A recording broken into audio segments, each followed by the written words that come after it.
So I got it all set up. I just got done with an 8-minute mix of the first set, and I'm gonna do the pour right now. So I did an A and B, got it mixed up with the stick, and we're gonna see what we got after cleaning the table.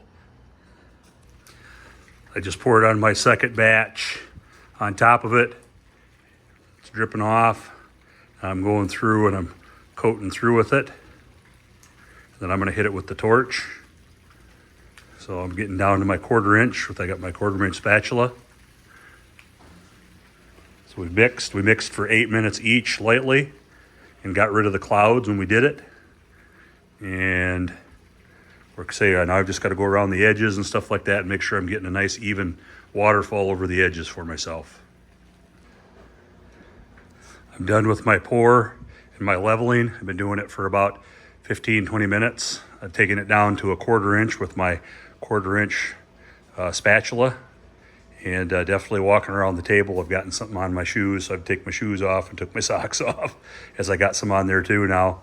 So now it's just a matter of circling, making sure you got enough room. And then I'm going to come through here right now and use the torch on this thing.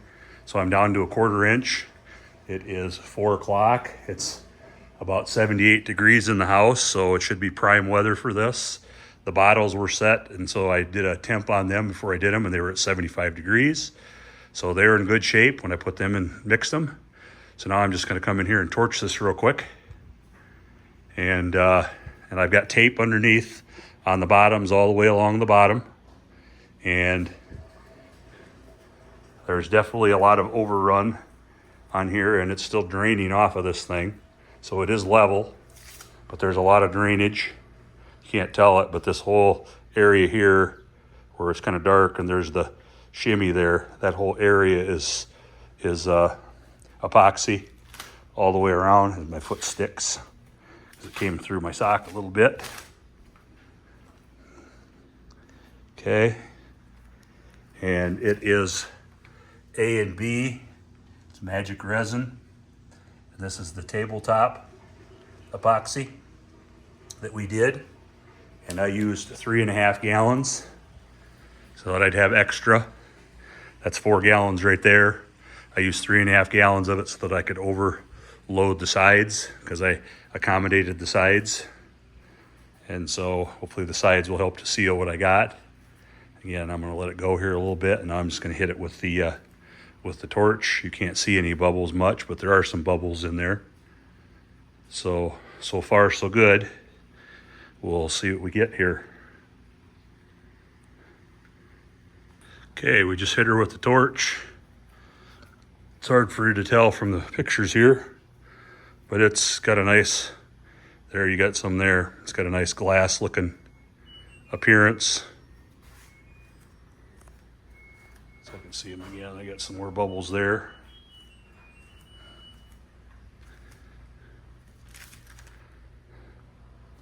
Still draining off the sides. 1/4 inch thick. Hopefully she'll hold for what her purpose was. And I'm gonna hit it again with the torch here in just a few minutes. Again, it's definitely where you wanna make sure you got it for my particular thing with my 80-inch table by 42-inch wide. For what we did at a 1/4 inch, it definitely had enough of an overload. I probably mixed too much. Thought I'd need more on the sides for how it would overflow. So I wouldn't need that much so that it comes clear out. So it's harder to get around the table when it's that much type of a thing. And it's definitely, you got to keep it off your shoes and stuff so it doesn't get on the floor. So definitely something that would be nice in a shop. Make sure you got it wide enough painter's tarp down or something underneath you so that you can get around it type of thing. But don't put too much material on, because then you just got to keep brushing it off to get to your appropriate width, or thickness I should say, that you are trying to do.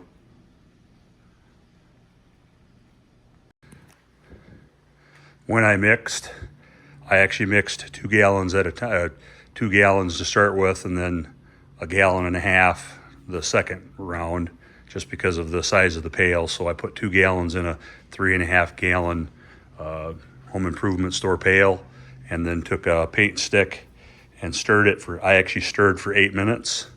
And at about 6 minutes, all the cloudiness had gone away, but I kept going.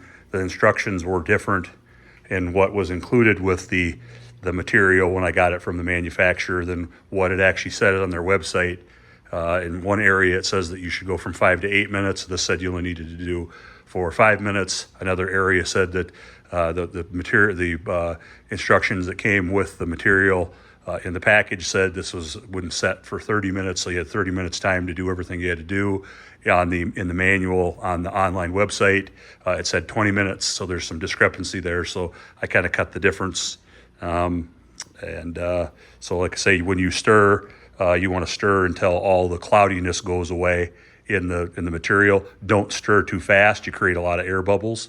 Just have a nice, steady, even flow when you're stirring, and your hand will get tired. So make sure you got yourself in a good spot so that you can do your 5 to 8 minutes and just stir consistently, get around the edges, stir it in, reverse your stir, and then stir up and down inside of whatever bucket you got so that you can kind of stir the center. So don't just continue to go around the edge because it'll just make a swirl and the material just sits in the center. You need to kind of cut it apart basically with whatever you're doing. So back and forth, and then around and around, and then around and around again the other way, and then kind of back and forth again. So keep doing that type of a stir to get it nice and mixed up. The stir is really important, that you get it stirred right and get rid of that cloud. That means it's in there. And if you look down in your bucket or whatever it is that you're stirring it in, you can actually see the different materials. The B material should go in first, and then you pour the A material on top. The A material is way thicker, so when you pour that in, it kind of glopes out, at least out of these gallon jugs it did. So you got to get that in there, and it actually it looked like a liquid Drano almost, where it got in there and it just kind of sat. So you need to just stir all that around. So definitely keep that in mind when you're doing that. Get a stick or get appropriate sticks. So get some spares for yourself so you can throw them away. You definitely want to use gloves. If you get anything on you, you can use some acetane to get it off real quick. But it definitely, it's like super glue on your fingers as far as the stickiness factor, and then, sealing up your fingers. So make sure you wear some gloves. And then the spatulas that you can use some type of a spatula that's got the widths on it. This is a 1/4 inch one here. There's some discrepancy again in the manufacturer's notes on this stuff. In what came with the material, it says that you can go up to 1/4 inch pours. On the online for this tabletop epoxy, for what they've got, they said that you can't go over 1/8 of an inch pour at a time, and then you would need, if you do over 1/8 of an inch, you got to do another pour.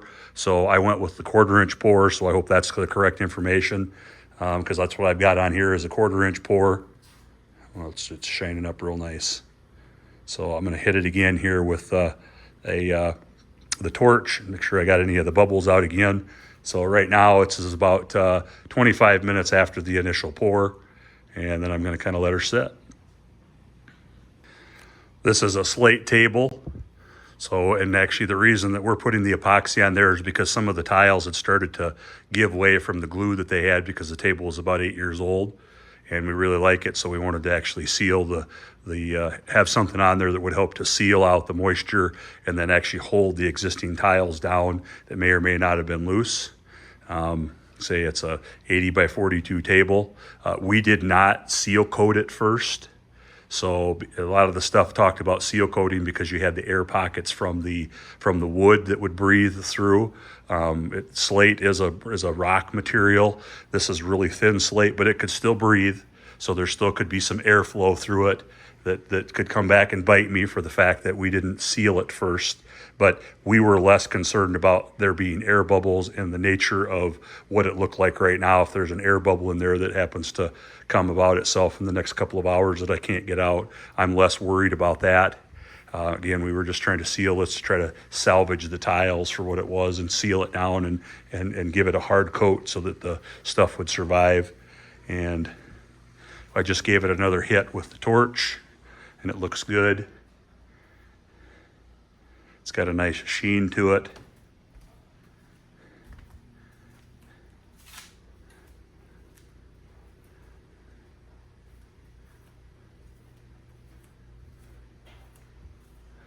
and it does level out fairly decently.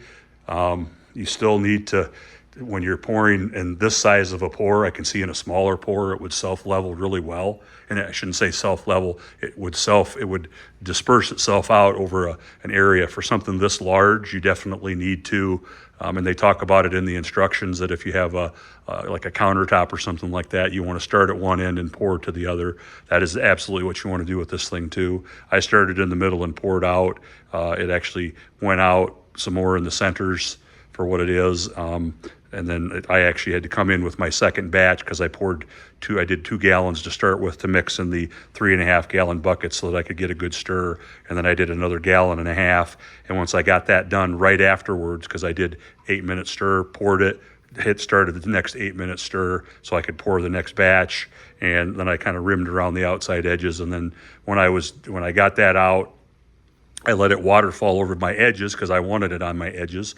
And then I actually took my hands with the gloves and I helped to bring the material out. And then I kind of edged it along to try to fill in any gaps or any dry spots and help it along so that it could actually break the hydraulic plane of trying to make over the waterfall. So I got rid of the dry spots because then it could actually flow. So then when I did that, it worked really well and everything else leveled out really nicely. It's slate, so it's actually uneven to start with, the table is. That was actually the initial contour of it.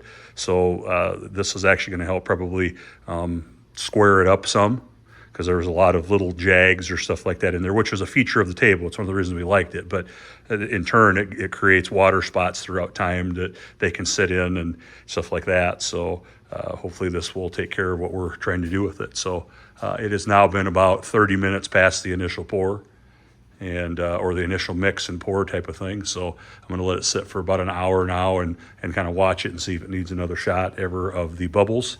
And I'm not seeing a lot of bubbles like some people had talked about, that you really needed to be on it for a good half hour and watch for bubbles. I'm at my half hour mark now where it should be starting to firm up a little bit. I'm still getting some dripping, so it's not totally firmed up because there's still stuff dripping off of it here from the sides.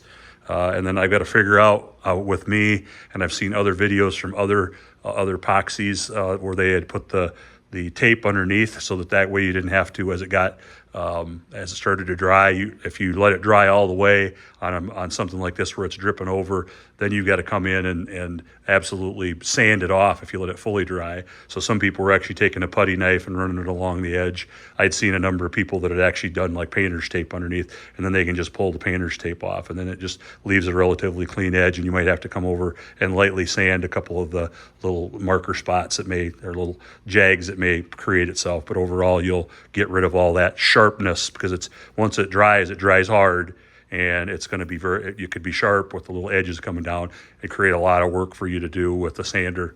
So do something, if you're doing an overflow like this, so that you can actually get it. Again, you either come along with a spatula, something sharp, and kind of cut along the bottom as it gets firmer. Right now it's not at that spot yet because it's still dripping, or like I'm going to try it here, and I've never done it with the spatula. I've seen it looked pretty slick to do. Or you're going to come in here and do like the tape that I've got. So I've got to figure out when to pull that tape off. So I would imagine it's going to be probably in another hour or so before it gets too firm, but firm enough that I can get it off there before it gets where I'm going to have to fight the tape. It's hard to tell here, but when I scan across, I'm looking at the self-leveling. It's 1/4 inch thick, and I measured it with the little spade thing that has 1/4 inch notches on it. But there's definitely what looks like some areas, and it's hard probably to tell here. It's a little better. You can kind of see it. Like right there's a little bit, it almost looks like a high spot type of a thing, but we'll see. We'll see how she turns out now. It's been about 50 minutes after the initial pour. And it is still now in the house, and I poured it at 77 degrees. Got it set to 80, but it was, and the stuff was at 75 degrees with my thermal gun. So, but it's got a nice sheen to it, if you like that glassiness. It's still dripping after 50 minutes. You might be able to see that if you get a little better view of what the table looks like.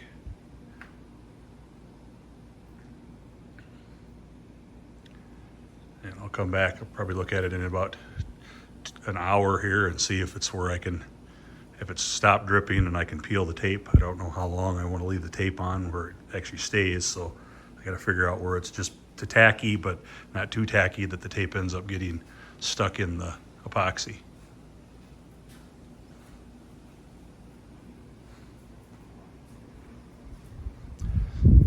And by the luck of it, 77 degrees in here, and then I actually have a ceiling fan overhead, so I'm running that right now.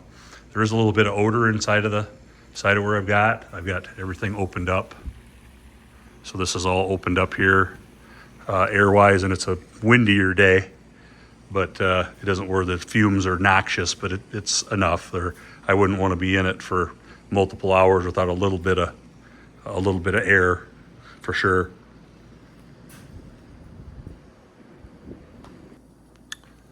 It's now been 4 hours since the original pour, and I am going to attempt to take the tape off. See what that looks like. I've actually seen a couple of drips in the last time frame drop off this thing yet. It's got a nice sheen to it, but I haven't tested to see how tacky it is.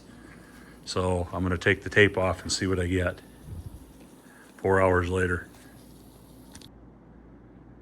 It's now been 5 hours since the pour, and at the 4 hour mark when I took tape off, yeah, that was too long.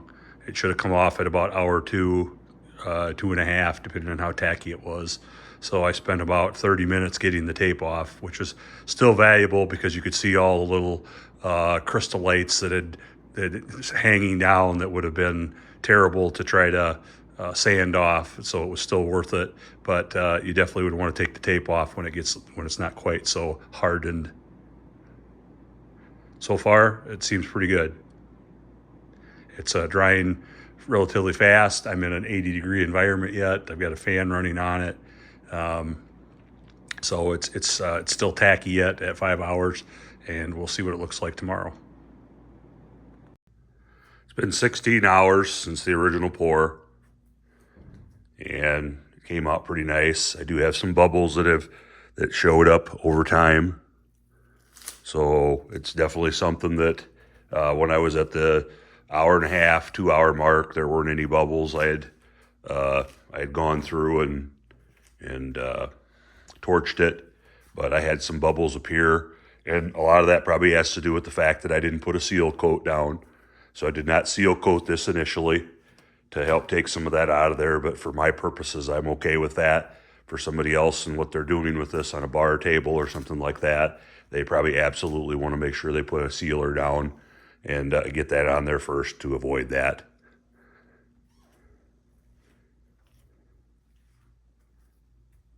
Right now, to the touch, it still feels almost soft per se. It might not be just because I'm not that familiar with it. It doesn't have its full hardness for sure. It doesn't feel like, but it's no longer tacky like it was yesterday evening when I filmed last.